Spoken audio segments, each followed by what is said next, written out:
You are standing in a dense prehistoric jungle 10 million years ago.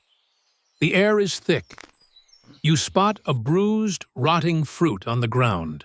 You pick it up and take a bite. It tastes sharp, fizzy, and strangely sweet. A few minutes later, your vision starts to blur. Your head spins. Your legs turn to jelly. You stumble backward and crash into a bush, completely losing control of your motor skills. In the brutal world of the prehistoric wild, intentionally crippling your own reflexes is a spectacularly terrible idea. It is the biological equivalent of tying yourself to a tree and screaming, "Hey, predators! My defense systems are offline. Come eat me." Alcohol is, fundamentally, a toxic poison. It impairs your judgment, damages your liver, and severely slows down your reaction times. So why didn't evolution, a process that ruthlessly optimizes for survival, completely eliminate our desire to consume it? Why, instead, does the human brain actively reward us with a massive flood of good feelings when we intentionally poison ourselves? Before we solve this evolutionary puzzle, if you are fascinated by the weird origins of human behavior, hit subscribe to Primal Canvas. Today, modern humans consume roughly 430 billion liters of beer every single year. We have built entire global industries around this liquid. If our love for getting drunk is just a glitch in our DNA, it is the most expensive and dangerous evolutionary bug in history.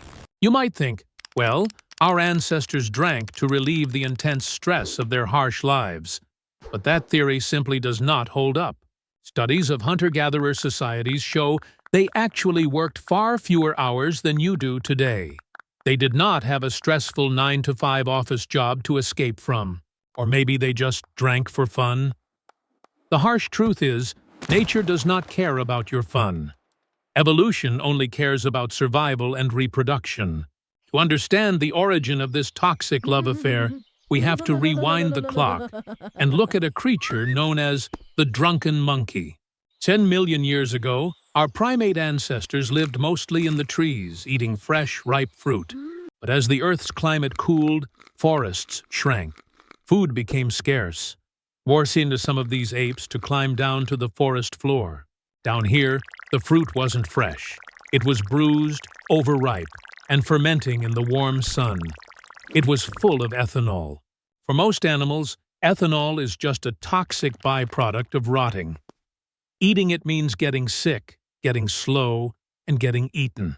But our ancestors developed a biological superpower. Around this time, a genetic mutation occurred, changing an enzyme in our bodies called ADH4. This tiny mutation made our ancestors 40 times better at breaking down alcohol than other mammals. This rotting alcoholic fruit wasn't a deadly poison anymore. It was a massive, untapped source of high-density calories. In a brutal, starving world, finding calories is the only game that matters. And ethanol evaporates easily, carrying a strong scent on the wind. According to Dr. Robert Dudley's Drunken Monkey Hypothesis, that smell of alcohol acted like the brightest neon diner sign in the prehistoric jungle. Told our hungry ancestors, "Hey, huge pile of easy calories right here. Come and get it before the bugs do." The apes that followed that scent survived. They ate the fermented fruit, got a slight buzz, and didn't starve. They lived long enough to pass that alcohol-seeking gene down to their children, and eventually, down to you. So, seeking out alcohol wasn't originally about escaping reality or having a wild Friday night. It was strictly a survival strategy. We are all the descendants of the monkeys who could hold their liquor just well enough to not die of starvation. But surviving is one thing. Why does your brain actively make you love the feeling of being intoxicated? That requires a completely different chemical. Enter dopamine. Pop culture tells you that dopamine is the happy hormone, the chemical that makes you feel good. But that is actually completely wrong. Dopamine does not actually give you pleasure. Dopamine is strictly about motivation. It is the chemical of deep desire, anticipation, and relentless craving. Think of it as your brain's evolutionary GPS system. Or better yet, imagine it as a frantic, prehistoric hype man living inside your skull. Whenever our starving ancestors found high-calorie food, this little hype man would go absolutely crazy, screaming, "Yes! This keeps us alive!" Do exactly that again. But alcohol does something incredibly sneaky to this system.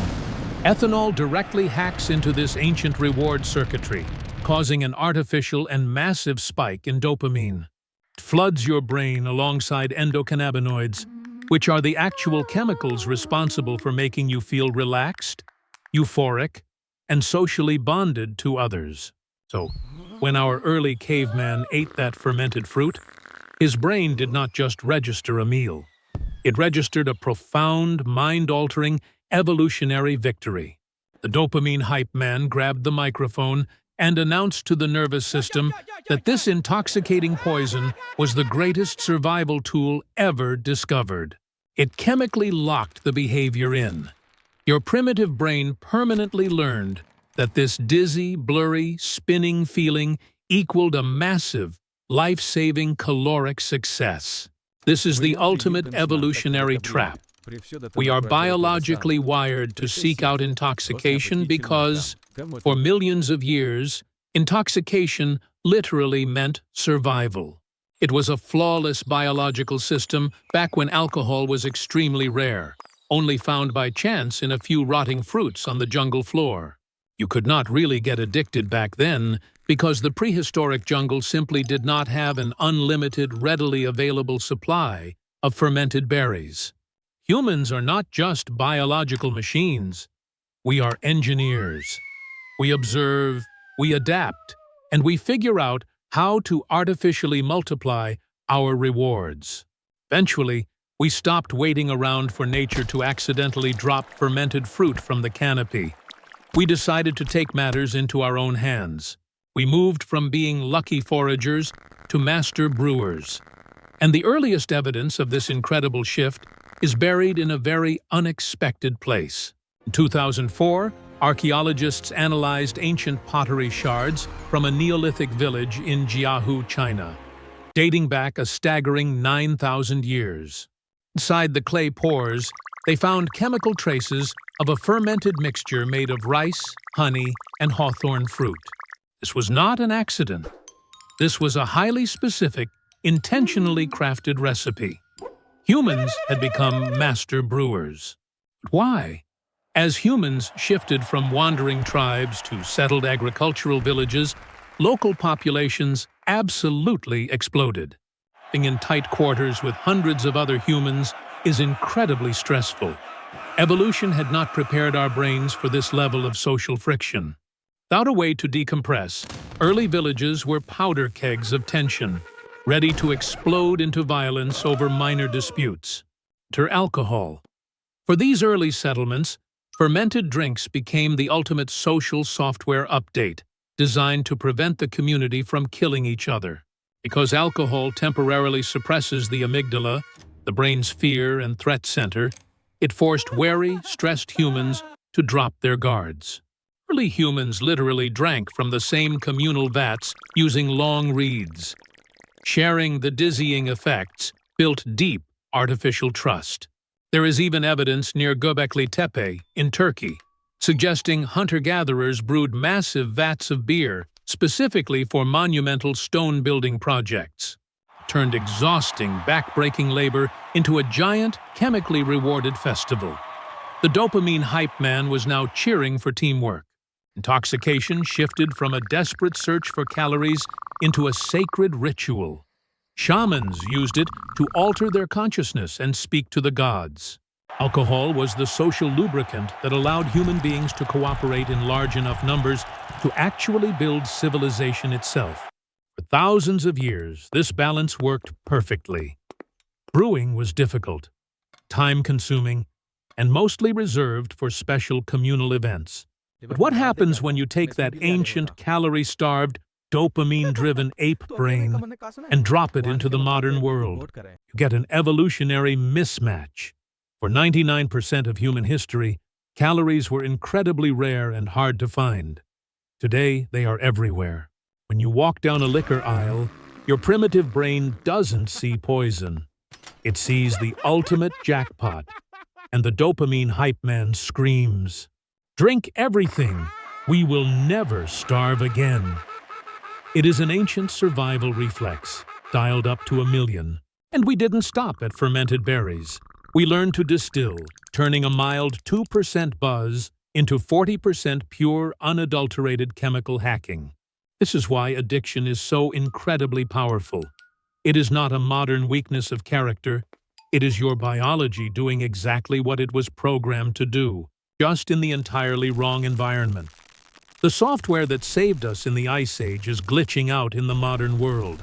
We did not evolve a desire to self-destruct. We evolved an overwhelming desire to stay alive. Tragic irony is that human engineering simply outpaced human evolution. We built a world of absolute abundance for a brain wired for absolute scarcity. Our ancestors survived the wild because they couldn't find enough alcohol. We have to survive today by actively learning how to say no to it. So the next time you sit at a bar, raise a glass, and feel the world start to spin, take a moment to look past the neon lights and the loud music. Remember the hungry ape in the prehistoric jungle. You aren't just unwinding after a stressful week. You are answering a 10-million-year-old alarm bell ringing in your DNA. A desperate chemical gamble that, against all odds, helped your ancestors survive long enough to create the modern world. Science is still debating the exact timeline of the Drunken Monkey Hypothesis, and history is always being rewritten as we dig up new clues. If you want to keep exploring the strange origins of human behavior, subscribe to Primal Canvas. See you in the next mystery.